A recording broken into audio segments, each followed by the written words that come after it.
Powered by Riverside FM. Welcome back to Tea with Tea Talks with Mr. Amari Leach, where healing, truth, and community come together. I'm your host, Mr. Amari Leach, and today we have a very special guest joining us to help fill our cups with divine creativity. Today on Tea with Tea Talks, we're joined by the dynamic and imaginative Jupiter Bacchus, pronouns they, them, a queer Seattle-based artist who uses their creativity to spark both joy and dissent. Known for their eye-catching 3x3 paintings of Pacific Northwest critters, Jupiter brings a playful yet powerful energy to their work, blending nature, fruit, rebellion, and identity in a way that truly stands out. In addition to their canvas creations, Jupiter also turns heads with their banana art, using their fruit as an unconventional canvas to make bold, often humorous, artistic statements, including creating a Tea with Tea custom banana to match their Tea with Tea mug. Whether they're painting possums or peeling back societal norms, Jupiter's work reminds us that art can be a tool for connection, resistance, and joy. Their art is joyful, rebellious, and rooted in truth. From tiny critters to bananas, every piece holds power. Let's welcome the creative visionary themselves, my guest and my friend, the one and only Jupiter Bacchus. Welcome, Jupe. Thanks for having me. This is so exciting. Yes, I'm so glad. Listen, when I had Leah on, I said when I first started this, I was like, you and Leah, I said, we're going to be my first guests. I said, my two loyalty mugs, when I first started Tea with Tea, you guys were my number one supporters. You still are. So I was like, we got to make this happen. We're going to make this happen. And you're here. How you feeling today? I feel great. It's really funny you say that because I feel like me, you, and Leah are just kind of like an artistic trifecta Yes. together. Like we are always just like together in our stuff. Yes. And it's so great because like when I moved here, meeting other artists and, we all look different. We all come from different backgrounds, but we connect because of art. Like we just bind. We have like a just hmm artistic. We're like the holy trinity of art. So I am so grateful that you're here. I'm so glad that you are here. So let's get into it. Let's dive into your artistic growth and your evolution. So the first question I want to ask you, how would you describe your journey as an artist? Who was Jupiter at the start and who is Jupiter now? my artistic journey has been kind of like it's a roller coaster. When I was younger, I really did like I wasn't fully sure if I was gonna pursue art as a career. And by younger, I mean this is like when I was like 10, you know. And honestly, I was doing art all the time from being born. But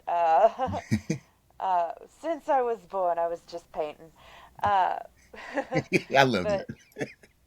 when I was like 10, I wasn't sure if I was going to pursue it. Then when I graduated high school, I was actually majoring in art. Like that was originally going to be my focus. Then the school that I was going to transfer to, it really it left an impression on me and like I'm kind of glad that I did stop and not major in art at that point because like what I had found out was that it was incredibly competitive to the point where it was like the school I was going to go to was only 25% of the people in the freshman class were going to graduate with a degree in art. Otherwise, like, because every year they would eliminate 25% of the class. So, Wow. like, by the time you get to, or it was 50%? I think it was actually 50%. Every year they would eliminate 50% of the class. So, by the time you're graduating, only like a small percentage was actually able to graduate. And that was just way too much of a gamble for me Woo. because fiscally, like, doing college alone is a huge gamble. And to do that and not even have like an outcome in the end with that gamble was just like I couldn't do it. I was like that I had the fear in me and I was not gonna. So I ended up getting a degree in something I also learned to hate, anthropology. Say. I that was its own evolution of learning to hate everything, like in academia. I, uh, I I feel you on that. I literally like going to college, because your society tells us what we should do, how we should be. Oh, go to college, get a job. But it's like being an artist and being a creative divine being, we can't fit into a box. And it's just like I knew my talents, but I didn't know what I wanted to do with them. And I didn't know that you could do something with them, because of society telling us that, oh, that's not a real job, all of that. And it's like, no, being creative, creating, that is more than a job. It's a way of life. You know what I mean? So that is, yeah, I wouldn't have took that gamble either. Yeah, that was not plausible for me. And like I graduated and I still did kind of some art, but I wasn't like really pursuing it. And it kind of when I left Texas and moved here to Seattle, that was only like maybe 9 years ago, 8 or 9 years ago. I had stopped making art for a while, but I was like hella depressed. I was in like a really bad relationship. All that ended. Things got better. I started doing all kinds of like different art once I got out of the relationship. Listen. And then Leah and I were pursuing different like little art projects. That was always going on. So we had different art projects going on. And I had started, my roommate was working at the Amazon banana stand. And so when that was happening, I was like, that's such a hilarious gig. I would draw on bananas all day. So I applied to that. And when I did, that's really when I actually started going into my art career, because I had started doing all the banana drawings at the banana stand. And like I started posting those and like having fun with that. And then I decided to enter him into an art show. Little did I know it was like a totally sucky art show that was like not great to do. It was a bad place. However, it did give me like a lot of opportunity in learning stuff and figuring out what I wanted to do. And I was talking to the artists there, and they were talking about how they wanted. There was a lot of people there that wanted commissioned dog art, but the thing that was going on was. The artists didn't want to do commissions of dogs. So I was like, well, why don't I just get a group of artists together and we'll make dog art? Like, and that way you can, choose which artists you commission dog art from. And that was the creation of Who's a Good Art Show. Yes. And that was like, the bananas led me to the artists. Yes, and I was doing all my banana art there. And then I was like, hey, we can make dog art. And I mean, with my first Who's a Good Art Show, I didn't do bananas. I did just giant art pieces. That was its own regrettable part of my journey. Yeah. Giant art is, there's still a piece in Leah's house right now that is, I would say, 5 foot by 7 feet. Yeah. Ooh. Yeah, it's huge. It's not even hung up. It's just on her floor. Just leaning up against the wall, right? Yeah. That is like great evolution, how one thing can lead to the next and how that thing can lead to the next, and how opportunities. Yeah, it's funny. But Leah kept hassling me on because this thing still lives in her house. It still is on her floor. She was like, you need to make smaller pieces. And so I went the exact opposite, and that's what led me to my 3x3 paintings. Mm-hmm. I went real tiny with all of my art. So I went from Who's a Good Art Show, like I did the bananas, and then I did the Who's a Good Art Show. Then I learned a lot of lessons about don't make giant art when you don't have people that are already going to buy it. Because you're like, where are you going to store that afterwards? Great advice. Transporting it was really difficult. So Yes. The next year I did 3x3 art, which was great because it was easy to transport, and I was able to make a bunch of pieces, and it was a really good Who's a Good Art Show. The overall the artist attendance like at least doubled. You saw the difference there. You were there. Yes. It really was. It was phenomenal both times, but I did see like the evolution of Who's a Good Art Show. Like that's great. That is just phenomenal. I didn't even know about, the banana stand and things like that, a part of your story. So that is That is a Oh powerful yeah. evolution, Jupe. That's how I stumbled upon the drawing on bananas. Cause funny joke, I don't actually like to eat bananas. I have a tattoo of a banana on my arm, and this was before I even had a job at the banana stand. Bananas are always part of my life, but I'm like, Yes. oh, I don't want them anywhere near my ice cream, thanks. Oh no, oh no. You know what? I kind of do like the banana pudding ice cream. That one's Oh, pretty. oh yeah, no, that doesn't count. Yeah, Banana yeah. pudding is separate. That's the exception to the rule, you know? Banana pudding.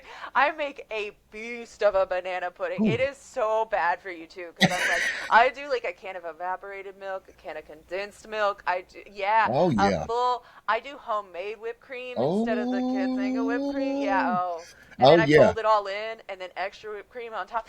Okay, so it's summertime now, so I know we're gonna be eating at the Mhm. beach. Yeah, no, I am the person to bring the banana pudding. Yes, yes. Well, I love that. I love that. Thank you for sharing that. We've been friends for years, and we've gotten to know each other. But just knowing more of your story and your evolution, it makes me even more proud to know you. That's amazing. So I want to ask you next. What was the first time you remember feeling proud of something you created? Mm. Okay, so it's hard to say exactly which one it was. And this is really funny because it's like really trivial to a lot of people, but it was like when I got shading for art, like that's when I was like, oh shit, that's cool. Look what I can do. I think I can't remember if it was, I was doing I went through a phase where I did a lot of spikes, like I Yeah. did curved spikes and I was doing like the 3D shading. But I honestly think the one that I was like, oh shit, that's cool, was like a little, like literally, it was a Kleenex box, like with Ooh. tissues. Oh It was man. it was a really trivial like thing, but like just like it was like getting that technique. I was like, oh yeah, I Yeah. did it.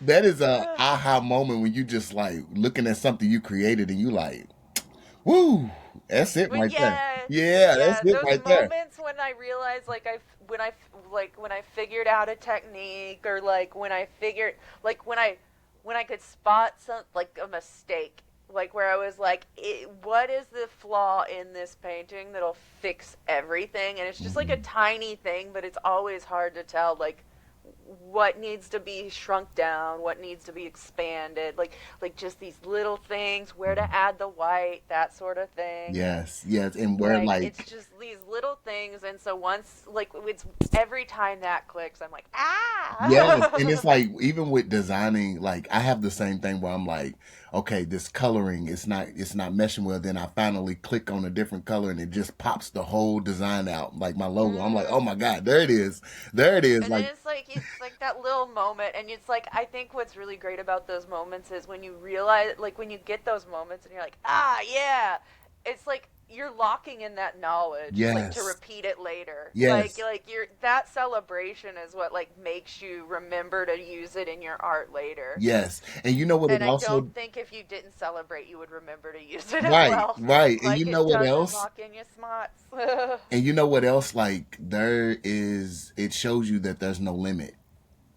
That like there's no like you There's may always new things that'll click. yes, yes. Yeah. Like you can think that this is the final cut, but then you're like, let me test this out. Let me see if this works. And then you're like, there's literally no limits to creating and being an artist. And when I was younger, I thought you had to really like just know how to draw to be an artist. That was like the mindset of like everyone around us, the culture. Like if you can't Mhm. draw good, you're not an artist, and that's not true. And that is the part of my evolution as an artist. Like writing poems is art, painting is art, writing is art, and I'm all those things. And on top Cooking of is art. I feel yes, like food yes, gets forgotten, and I'm like, yes, ooh, that's the most connecting art. yes, nature is art, and like just being one with nature, and Mhm. watching people paint, like it's art. We are all artistic in our own ways, and that's what I love most about realizing in my evolution. Like I am an all-around artist, and it shows because I'm aligned with you, Leah. Like, and we're all around dope ass artists. Like when I tell you like your art between you and Leah, I can just be scrolling. When I'm having one of those days, I'll go to y'all page and just look at y'all art. Like it just bright. It's like these people. It's like My friends are just talented. Like these, like your minds, just what you create, how you guys are just so freaking talented. It just blows my Oh. mind. It blows my mind. There's nobody like you two. I'm telling you right now. When we get where we're going, I'm putting you and Leah. You're gonna design a mural for me. I'm telling you, all three of us together, I think there's something to it. Like, Yes. the brilliance that you bring to stuff, man. They're like, the poetry, like Ah. just the words that you say are just so good, and it's just like this. Like we come together and we Yes. just like, yeah, we form change in a Yes. good. We form good Good change. change. Yes, and powerful, and we changed the narratives. And I think from our friendship, we've already done a lot of great things together, but we're gonna do more great things Hmm. together. Like I feel it. I feel it. Absolutely. I love that. I absolutely love that. So next I want to ask, how was how has your voice or message in your work evolved over time? Well, you know how like parent. I don't know if your parents went did this, but like me and Leah's definitely did. They said that like oh, you'll get older, you'll get less liberal, you'll get more conservative, and like we've gotten more radicalized, both me and her. Like we are far more intense, and so is my art. Um, Went from like let's see, painting Kleenex boxes to painting raccoons that say "Eat the rich." And that's my Oh, favorite, by the oh, way. I did one recently. It was like an orca, and it just says "Save the whales, kill the fascists." Yes, Ashe. Because Lord, and one thing I can't, one thing that I love, that you guys include is animals. Because sometimes people forget that we are sharing this world with with plenty of species that deserve to live their lives just as well as people do. You know what I'm saying? Like they're animals that have Absolutely. feelings. Like I watch a lot of documentaries, and when I see the documentary Blackfish, I don't know if you've ever seen it, but that's Oh one. God, yeah. Yes, that's one documentary where I'm just like, shut down SeaWorld, free all the animals, you know what I mean? Mhm. They Yeah. feel just like us. And when you guys include them in your art and you're speaking for them, I think that that's just so divine. That is Mhm. just so, like, that is just top notch artistry right there. Thank you. Yes, Oh I love gosh. that. I love that. And free the whales, free the orcas, free Mhm. free Yes. every animal in captivity because they do not deserve it. Capture the billionaires. Contain their Hey, destructive there it behavior. is. So, what creative fears have you overcome, and what did that open up for you artistically? Oh, that's a good question. I mean, let's see. I never had much fear of showing my art, but like I think a lot of it was like fiscally relying on my art was like a huge one, and that that kind of happened because like it was all by accident. I was doing the Who's a Good Art show, right? That happened like the last Who's a Good Art show I did was last year in March. Hmm. And in April, I got fired from my job at the banana stand. They fired all of us and replaced us with part timers. Let's eat the rich. But it was kind of a blessing in disguise. Yeah. Uh, they definitely they screwed us over pretty hard, lying saying Mm. they would like give us like what was it like they weren't gonna argue about unemployment, but they did. So I was like, oh fuck, I need money and Oh, I need money now. please. So I was like, I already have some paintings. So I started going out in the park and I was like, I'll sell paintings. And then I started selling paintings. I was like, oh, I gotta make more paintings. And then and at that point it was mostly dog art, and then it started evolving really fast from there to like raccoons and possums and gooey ducks were kind of an obsession, Mhm. are kind of an obsession. That's like really one of the most hilarious like creatures of the Pacific Northwest. Yes, yes. I love that. I love that. And, I think that, fear is a human emotion. We're going to feel it, but I think that one brushstroke at a time, we break those barriers down. We believe in ourselves a little bit more because you have to encounter life things happen. You say you got laid out. You know what I mean? You need, Yeah, and I you was like, in I gotta make yeah, money. and we live in a society where money is prioritized. When it shouldn't be. By the way, everyone That's deserves true. a roof over their head. Everyone deserves food, and they don't have to earn a thing for that. It's a basic human right. Boop. But So it threw me into the deep end quick with like selling art and like trying to yes. figure out what to do. Mhm. So like I mean in the span of like a year it's like my income has tripled off of it and then it's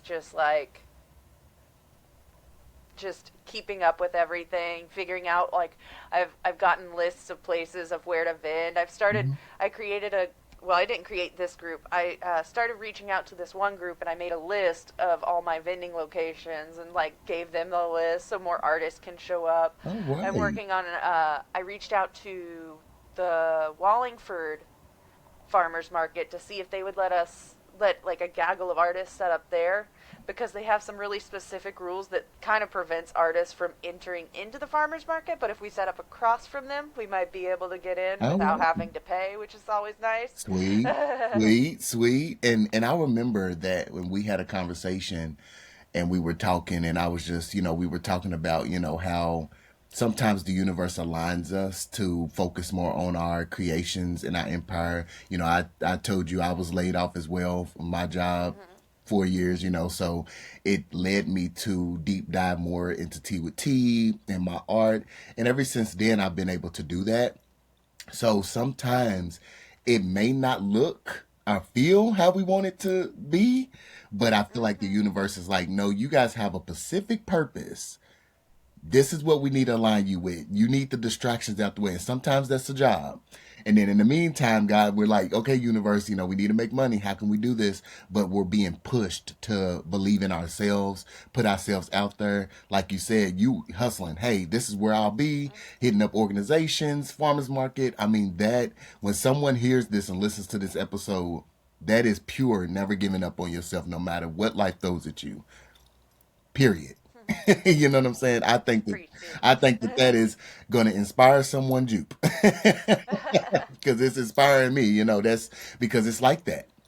It's I like have that. been able to help out a lot of artists like get like their vending situation like set up and all that, which has been nice. And that's a part of ever elevating is reaching your hand back for others. And I think that through creating, we share our spark with the world, but we also inspire others and give others the permission to show up as well. And the fact that you're giving so many people an opportunity, that just speaks on your character, and that also speaks on your purpose, and it speaks on that you infinite blessings. You know what I'm saying? Because the more Mm. that you care for people and look out for people and take care of community, the universe sees the pureness of your heart, of your intentions, and that's what it's all about. We're in this together. It's community. And this is just general advice for the world. Uh, when artists pop up, when there's one, a lot of people don't show up. But you get a gaggle of artists together, you got a shindig, and everybody wants to come and see what's happening. Yes. Artists do better together than alone. Like we're not half. It's not something to be fighting over. Like Yeah. we don't need to fight to be the only one seen. No one will show up for Yes, that. yes. I love that. I love that. And people take that to the heart. We need each other. It's about community, and Hmm. it's community over competition. It's community over, even for folks who feel like they're alone. Listen, you put your stuff out there. You never know who you'll attract. You may have someone out there that also loves painting critters and say, "Oh, look at this person. Like, let me check them out." And then there you go. You got network. You got, the power of networking and community is very powerful. We are in this together. That was a word, you. So next I want to talk a little bit about art, identity, and expression. So your work balances joy and dissent so beautifully. How do you find that balance in your creative process? um, I think that, they say, like, you gotta laugh or cry. I think you can laugh and rage at the same time. Yes, yes, this. Laugh and rage. And it's hard not to feel mad right now. So it's like maybe we're not crying, but maybe we should be angry, and maybe we can laugh about how much we want to eat the rich. Hey, there it is. There it is. There it is. The importance of honoring all your emotions, all your feelings, Mhm. and therapy and artistic, but it's like, yes, it's okay to be grateful and still worry about, the world and people that are, our unhoused community and, our Medicaid being unfunded, all of that. It is affecting us all, so there is a balance. You don't have to, it's not always rainbows and sunshine. Don't be too hard on yourself. It's a balance. You can still be this, and two things can be true at the same time. Because the system is shit. I'm not gonna say the world. The world is a Mhm. beautiful place. It's the system. Yeah, right now it's a moment we're fighting for joy, and it's like have the joy. Don't let the shitty things win. Yes. Have the joy. Still fight. Still be concerned. But have the joy too. I love the way you said that. I love the way you said that. So, how has being a queer artist in Seattle shaped the kind of art you want to put out into the world? um, yeah, I feel like Seattle has really uplifted my queerness. Like overall, it's helped me out, and it's really Seattle has inspired my art a lot on so many levels. The queerness of it. I even have a few pieces with a space needle in there for novelty. Why not? Yeah. um, but yeah, no, I just having moved here, it's just been such a positive effect on uh, like my queerness, but also artistically because like this area supports artists so well compared to pretty much most places in the US. I've talked to other artists. The idea of popping up for free in parks and at events like I do at Seattle Center. I pop up for free at Seattle Center. That is an excellent location. Ooh, it Like it's is. a great spot. And like the fact that Seattle allows that for artists to do Mm-hmm. is like a big deal because so few places would. Yeah, and I come from the South, so when I moved here, I found just the freedom to express, Mhm. the freedom to be, and the fact that we can go down to the Space Needle and just, sell art, all of that, and that, there's no pushback. I think that's one of the most beautiful things about Seattle. And that's why I love it Mhm. here. Same. So They're so what good about supporting artists. right, right. And that's what it's about. And you can just be free here. You can just be Mhm. free. So, what role does visibility of queer stories, nature, or protest play in your art? Well, it's all quite visible in my art. uh, um, uh, it's all very just present in my art. It influences me and my inspirations. Nature's a huge muse, animals specifically. Yeah, uh, but yeah, just the intertwining of like human nature to animals. I like to anthropomorphize a lot. I love a good pun. I have one painting that just says "Be gay, do crime." Two E's because it's a little bumblebee. I'm like my little gay nature. It makes me so gay. I love that. I love that. And people think that there's only a few ways where you can show, representation of, queer stories, and it's like no, you can find it in nature. You can find Mhm. it, in anything, and you can just Nature's incredibly yes, queer. Like yes. that's the best. Nature is so incredible. Yes, yes. So I love that. That is one of the things you do so well. So if someone looks at your art and walks away feeling one thing, what do you hope that feeling is? Mm. Dissent. I want them to go, "Oh yeah, I forgot how much I hate billionaires." And Yeah, like, "Oh yeah. Let's yeah, maybe like destroy our oppressors." Like that seems like a good idea. Like yes. them leaving with that feeling is great. Perfect. Because like literally when I look at the sticker blame capitalism, like you see it on my wall, Mhm. like I literally it's You look wonderful. at it and you think about, oh, yeah, Yes. all of the problems. You Yes. look at it and you go, yeah, that is all of the problems. And I want they look at blame capitalism and they remember that all the fucking shitty things that are happening is because of capitalism. Yes, That's and why. So, oh you yeah, you it's a can good look at it reminder. and see like that's the real enemy. We're bickering with each other and we're not going No war to but class war.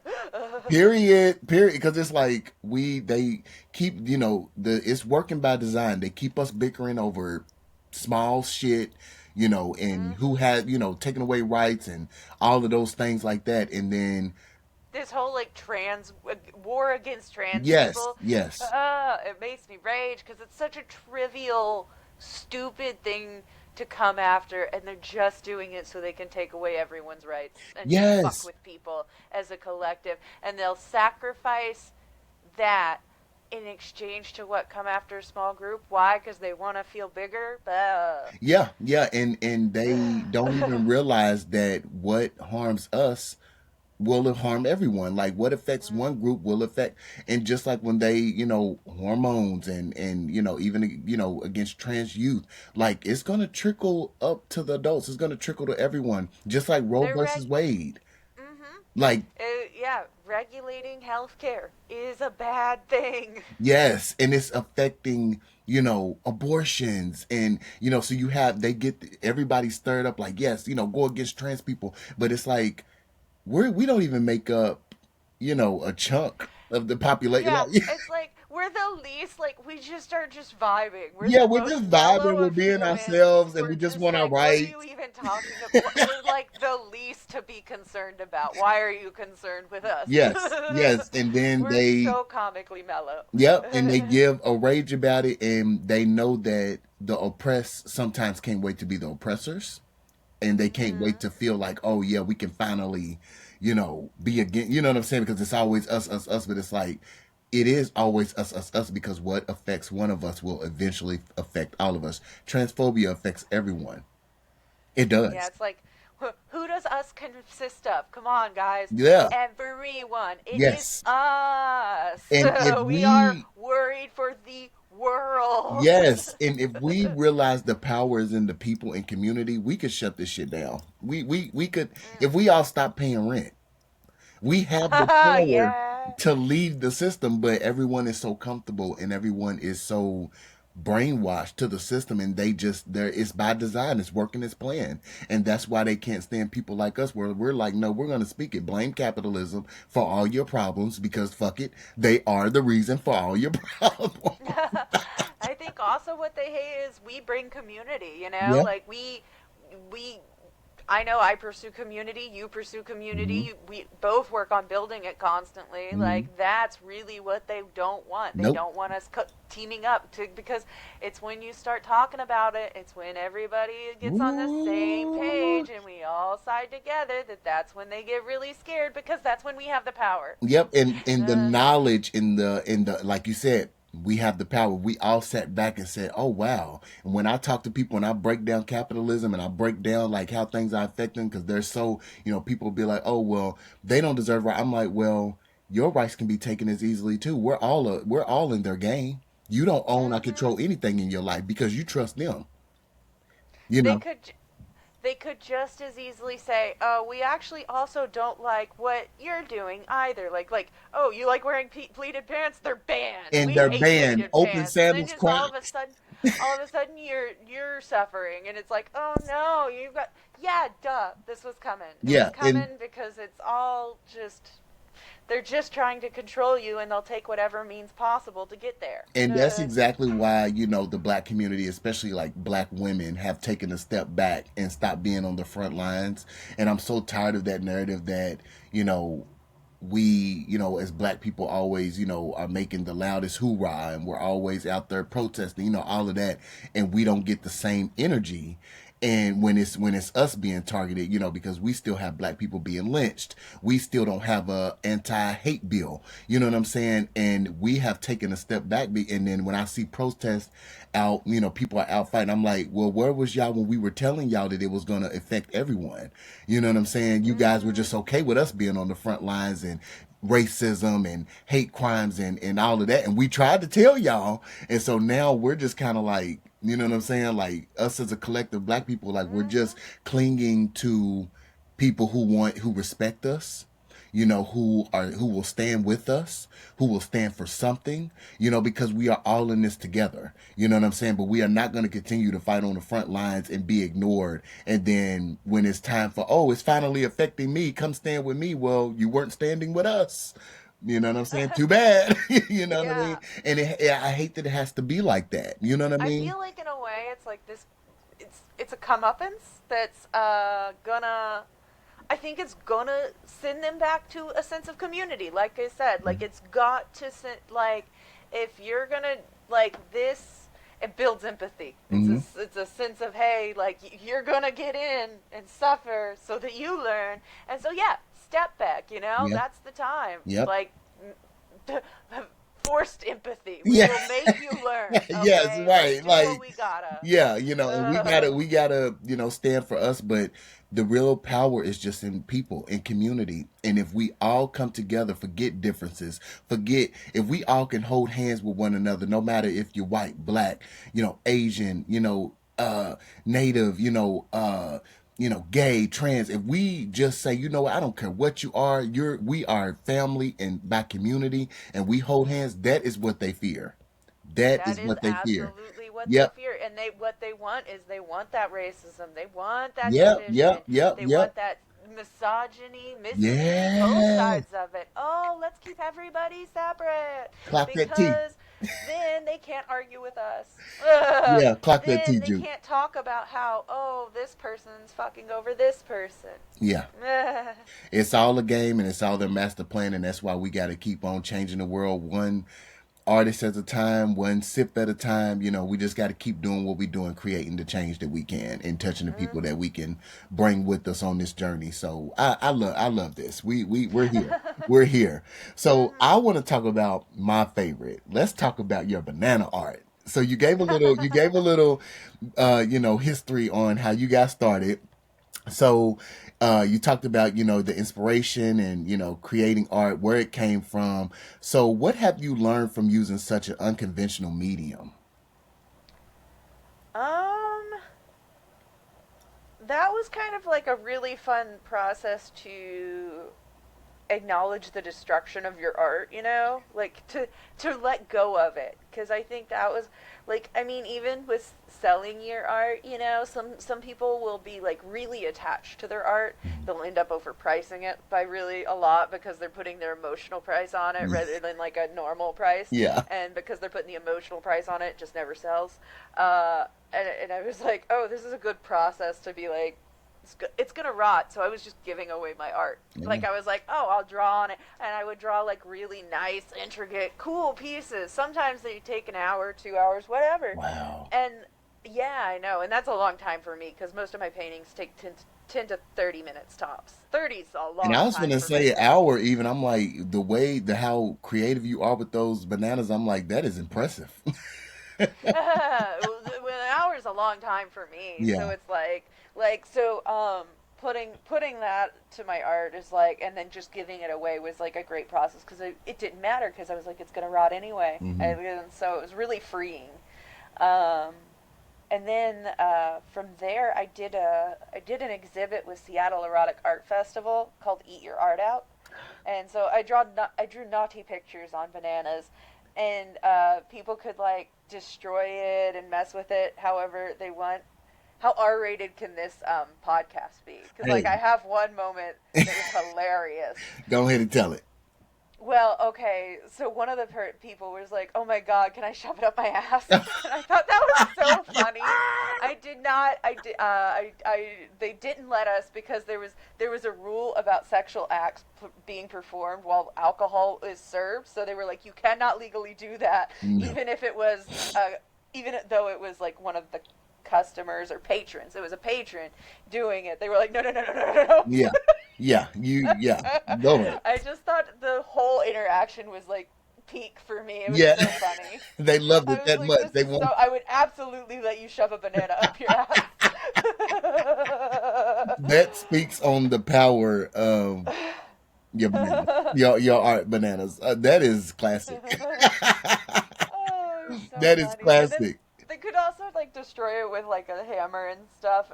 And that led to another exhibit that was I did this one at a trans film festival that I can't remember the name of, but it was an exhibit that was called Eat Your Feelings. And so we just drew our woes or like whatever was like eating you up, and then like you destroy it with like a hammer on a silver platter, or you can eat your banana and just devour it. You know, Yes. like anger, rage, just Get however it you wanted out. to handle. Oh, some people just squished it in their hands. Oh, It all seemed really therapeutic that overall, is and actually like therapeutic.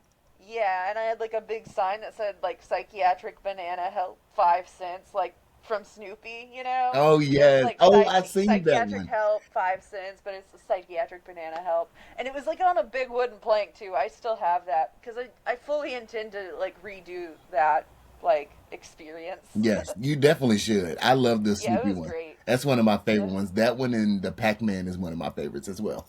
I love, and my other favorite is of course the T with T. That one, oh God, that was when you first did that. I literally was like, wow. I said, yo, that is sick.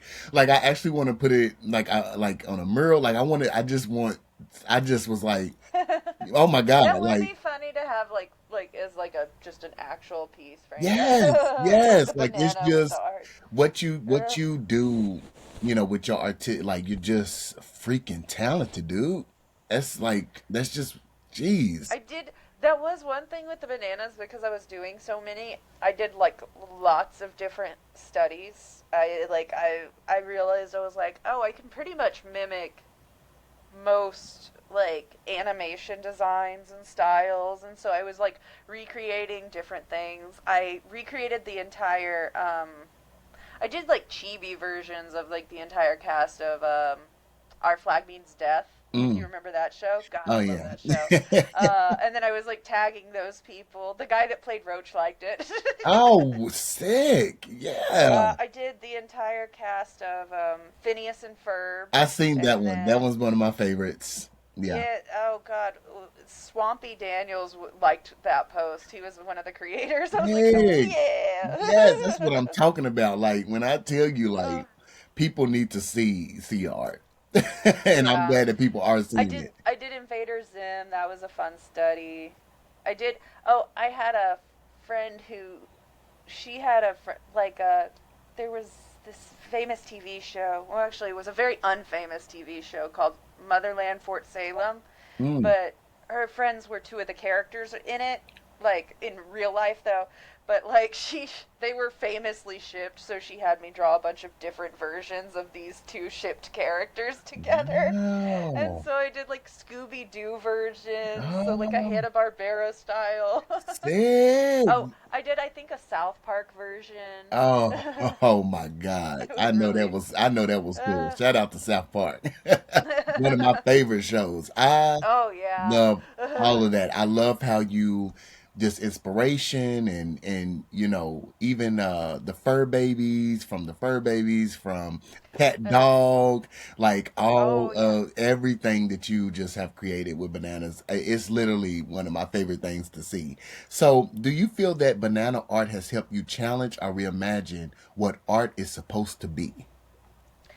Yeah, and it also really directed me in my current like 3x3 like canvas studies because like those small pieces is like I mean it was an easy transfer from when I was doing the banana art, then I did the big pieces for Who's a Good Art Show, and I was like, oh, I can do tiny pieces because I've been doing banana art this whole time. Hmm.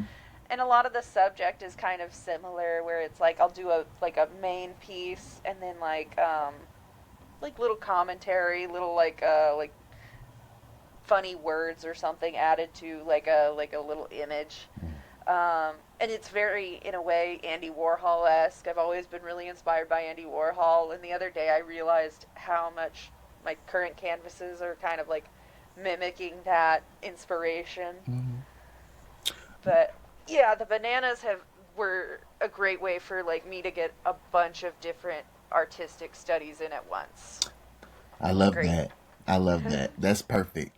So I want to get into community, joy, and legacy. You're a part of projects that center community, Who's a Good Art Show, and queer joy. How does that fuel your creative spirit? Um, I think overall, like the community inspires me in like which direction to go, um, and then also like I'm a real gopher guy. I'm a fill in the blanks kind of person. So it's like finding like just looking around, going, hey, what does the community need artistically? You know. Uh, That. I've ran into recently. I've been working with a place that I wanna do their I wanna redesign their logo because if you've heard of Rooster's Coffee, Mm-hmm. Oh, yes. yeah, yeah, yeah. Their logo is just kind of IMHO, a little bland, and I just like there's this one concept that I had in mind that I was like, hey guys, do you want this? Yeah. Because I it's love that. it's just like a rooster inside of a coffee cup, but it's just cutesy. I'm like, yeah, this is fun. Yeah, I bring like it. it. Yeah, Why bring it not out. spice up your brand? You know? Yeah. And who better I to have. do that than you, Jude? Yeah, and then I also want to reach out to Dick soon because I have the raccoon that says "Eat a bag of dicks," Oh, yes. and he's in the dicks bag. Yeah, I'm I was pretty like, sure they need y'all to. should have this for branding. Yes, yes, yes. And I love how you create. You're reaching out to people and you're like, hey, let me, your design is great, but let me add a little juke to it. Let's see how you like this. I love that. Branding yourself, putting yourself out there, and next thing you know, everything's going to be designed by Jupe. Then there's just, I guess there's a lot of reverse inspiration where, like, doing art, it inspires my community. Where I'm like, oh, I want to reach out to all these people Hmm. so that they can join in on this, and Right. that's all from my art. So I think honestly, yeah, my art inspires my growth for community a Oh, lot more than vice versa. love that. I love that. What does it mean to you to create art that exists outside the mainstream or traditional art world? um, yeah, that's actually been a really interesting like internal struggle as far as like imposter syndrome and stuff like that Mm. goes. Yeah. Like I don't. There's a lot of gallery stuff that I don't bother doing. And it's funny because a lot of it, it's like I acknowledge that I don't want to do it. Still, I'm like, I'm not a real artist sometimes, like where it's like I don't feel like fancy, Yeah. you know. I have those moments too, and then we start creating, and then we realize, oh yeah, we're really No, nice. no, we're making Yeah, art. we're Yeah, making, yeah, like we're this is the talented. stuff. Yeah, we're And talented. We're and a talented. lot of stuff like I make a lot of art that's politically like I don't know, dancing on edge, especially art that's anti-rich does not go very far in the art community Yeah. because the art community is full of the rich. Ain't that It's the kind truth? of like the same as like music doesn't that a lot of political music does not get produced. That's why No, there's so much romance music out there. It's like they want to distract the rich and the powerful want to that's distract right. people from thinking about the issues that the Yeah. rich and the powerful are causing. And I know and about that, having a podcast and talking so about, going up in the art world, you I know, I don't want to go up in the art world and not cause dissent. I mm, want to cause dissent more than going up in the art world. I feel you on that. And then uh, having a podcast that stands for something like, I reach people that I'm meant to, but the positive content takes the algorithm is not really, don't push that, so you have to work 10 times as harder than people who are, spread negativity or in the distraction pool, you know what I mean? Like educating people and parents, but I have been able to reach people, around the world, but it's still like that type of content. You really just got to be inventive to get it out there because mhm. they don't push the positive, they push the distractions and the negative. So you said a word with that. Yeah, it's based off community support because like Yes. with community support we will thrive, Yes. but we are not going to thrive under corporate support. And We will suffer, honestly, and like people can thrive under corporate support, but it comes with the sacrifice of either you sacrifice your work or you're already creating something that the corporate support would provide, yeah, like they would provide support for, yeah. and that's not something I'm negotiable on. I'm like, no, no, no, community support's where it's at. I would rather the community support me so that we can spread dissent.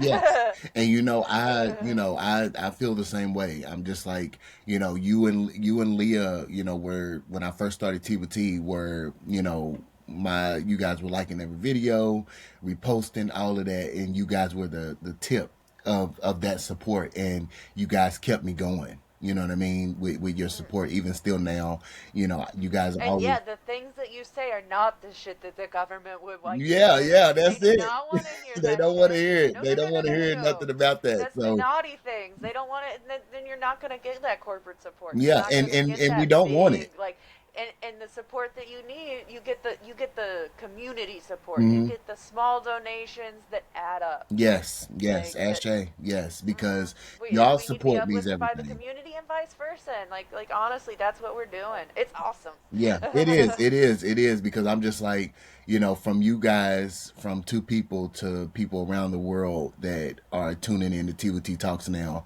I'm like, that's why I call you guys my two loyal T mugs because I'm like, you guys were there from the beginning, supporting me, reposting everything. You designed the banana art and Leah and you I'm guys just. telling you, we're an artistic pyramid. Yeah, and you guys took me, especially when I first moved here, you guys just brought me in, to this circle of friendship and who's a good art show. Like I designed the welcome sign. You guys, have opportunities. You guys are great friends. You're always there for me and supporting me in every way that I need, and that is just something, you can't buy. Like that is community at its finest. That is us sticking together and seeing each other and saying, I'm going to help you get to where you're going. And I think it's a beautiful thing. And I'm very grateful for it. I just think that's gonna be the way of the success, like to be successful, but to be just to be on the fringes of normality with just abiding by government standards, Hmm. especially what they are nowadays, is so just ugh. Yeah. Like at this point, you just have to be a really Yeah. you got to be okay with too much nasty stuff. I feel you on that. I feel that. I definitely do. So, as a genderqueer, gender non-conforming person, how does art contribute to queer joy, resistance, and future generations of creatives? um, yeah, I think this is something that's constantly evolving. So it's not like we're necessarily developing a platform for anything, but because of how technology influences art and how the government is treating artists right now, or anybody that speaks up, really, things are looking rough. And so I think we're constantly creating new platforms for that right now. It's I think it's working with the youth is what's going to get us there. I Hmm. think they are a little bit ahead of us, especially in technology, every Yes. time. Yes. Got to rely on that, and so they'll know what's up. But I think that we're gonna be relying on getting ahead of that Mm. and just getting ahead of all of that things. So right now it looks like a platform, but we're just going to be running and running and running on top of new platform, new platform, new Yeah. platform. Things are moving too fast to Pouring not. into our youth is it. We have to, Mm-hmm. as we're doing the healing, we have to give them a better future. I We don't got want it. them going through what we're going through, where we've been. We have to pour into our youth. We have to see their artisticness, and we have to fuel it. We have to say, Mm-hmm. you're talented. I'm going to support you. Come in, even if you're in elementary school, be a part of an art show. Things like that. We need to let them know that they have a voice. We need to give Hmm. them a voice because right now, more than anything, I think they're being shut down from having a voice And that's why I created T with in all of T, it. was to give Mm-hmm. our youth a voice through one mug at a time. You know what I mean? Like just creating it in the homes and tackling the foundation. Like it starts at home, fueling your child's voice, validating their feelings, validating their voice. Even when it comes time for them to use it against you, like you have to fuel it. You have to communicate with your child, respect them, honor them. It starts at home, and then when they get out into the world, nobody's going to be able to tell them their voice doesn't matter because you've already validated it in the home, the parents. You know what I mean? So their voices, that whole saying, kids are seen, not heard, I am trying to squash that with all my mugs. You know what I mean? Like, Mm-hmm. because Yes. children are seen, they're heard, and they're humans, and they matter, and their voices matter, and they're not invalid because they're children. So Yeah, that if they is a grow big. up thinking they don't matter, that's when they just let the government do shitty And things to them. that's how, They and need that, to know that they yep. matter so that they fight back. Like, they need to know they're gonna be fighting back with us. And that's why it's important for us to keep doing what we're doing, because Yeah, like, we want to we're give them a voice so that yes, yes. they can fight for themselves Our when all this visibility is is coming giving them to. permission. Yes, Uh, yes. So that was wonderful. So we're gonna do a T with T wrap up, where I'm gonna ask you some personal questions. So if your art could hug someone, who would it hug today? all of the trans children. Yes, yes, All of them. yeah, yes. And that would be one of the best hugs, because your art Mm, definitely has an aura of its own. It's so mm, positive. When you look at it, you can be having a bad day, you can be in your head, all of that. Someone can look at a piece by Jupe and be like, "Oh my God, I want to create. Oh my God, I want to do that." I find inspiration in that. So I love that. And yes, our trans youth definitely need all the hugs they can get. mm. So, what does freedom through creativity mean to you? um, doing what I want. And Period. then yeah, like yeah, whatever kind of and like oh, the real idea of like freedom and creativity would be like fiscally having no limitations and like Uh, spatially having no limitations. that's Oh, it. like for a while I wanted to create a banana slide, a giant human-sized banana slide where the peel is like upside down and it splits three ways and you can slide down the three different like ways. How fun Snake. would that be? I am very limited spatially and financially. But that sounds amazing. I know, right? Right? Like, I can't wait to see that when we finally get there. So, what's last question? And this is a powerful one. What's your message to other artists who are still afraid to share their voice? You're only gonna benefit. Yeah. There is like no losing. Like, nah, you're just gonna benefit. Like, don't like go out and invest a ton of money into your art. Share the art that you have. Do what like you have, but like you'll only benefit from sharing your art. Like, there is no negativity that I have ran into from sharing my art. Um, well, I've had a few dirty looks, and I don't actually feel bad about them ever. No, Period. not even sad. And Actually, don't. kind of amused. So no negativity. No negativity. It was still a benefit. I laughed at them. Um, I've had people like I've had stickers like my ACABA sticker. I've had people tear it down, and on the ground they like cut it in half with a key. Like, they held it down, and you could tell it was like poorly scratched in half. And then I took a photo of it, and I was like, "This makes my art so much better." Yes, and that means that it's It speaking. really did. It's doing It its did. I was job. like, "Ooh, I made people feel a way." Yeah, because I mean, who has They the didn't time to do like that, that. right?